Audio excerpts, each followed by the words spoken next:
Tere tulemast, kallid skorpionid! Siin on teie jaanuarikuu teise poole ülevaade.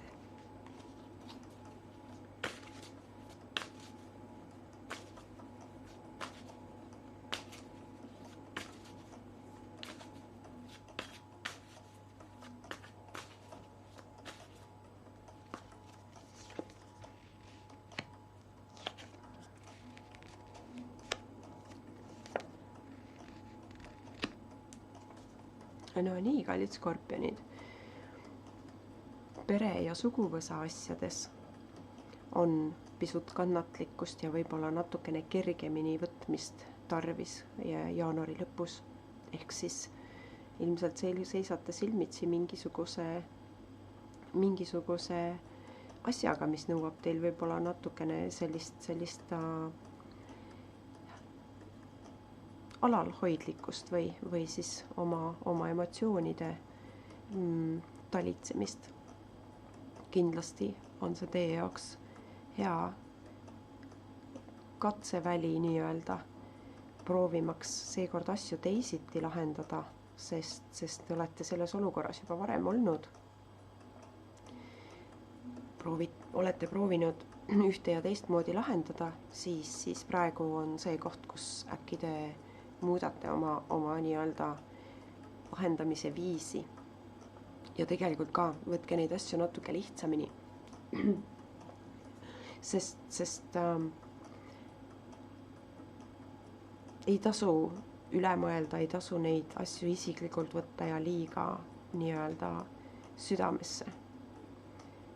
Iga inimese käitumise või ütlemiste taga on mingisugune trauma, mingisugune valu, mingisugune vana kogemus. Ja kui te neid asju isiklikult võtate, siis selles mõttes, et siis te ei jõua väga kaugele. Nüüd pereasjadega tegelemine on siis siin peamine teema üleüldiselt, aga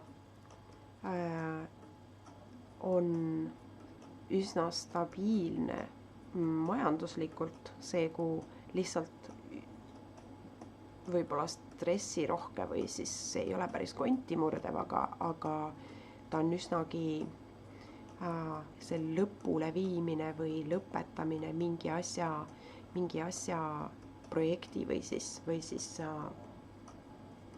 tulemuse saavutamiseks lõpusirge töötamine nõuab sellist fookust ja võib-olla suurt nii-öelda vastutuskoormat tunnete.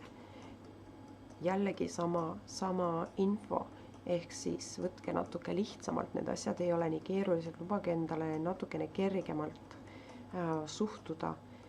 See ei tähenda seda, et te peaksite kerglane olema või siis ükskõikne, vaid oma peas ärge laske nendel asjadel muutuda raskusteks ja kuni selleni välja, kus te hakkate võib-olla ennast aletsema. Tegelikult kõik need asjad on ületatavad, kõik need asjad ei ole keerulised, kui te ise sinna pea ees sisse ei hüppa ja lammutama ei hakka. Või siis üle mõtlema ja rabelema. Need asjad ei kesta kaua, see tuleb lihtsalt periood praegu ära kannatada. Tulemused on igal juhul positiivsed, kui te suudate seda rahumeelselt nii-öelda teha ja endale sellega liiga ei tee. Edasi on juba selles mõttes lihtsam ja säilitage lihtsalt külma närvi, külma mõistust, emotsioonidel ei ole siin kohta. Täiesti sihipäraselt tegutsedes jõuate nende asjadega lõpule ja kaugemalegi veel. Aitäh ja olge hoitud!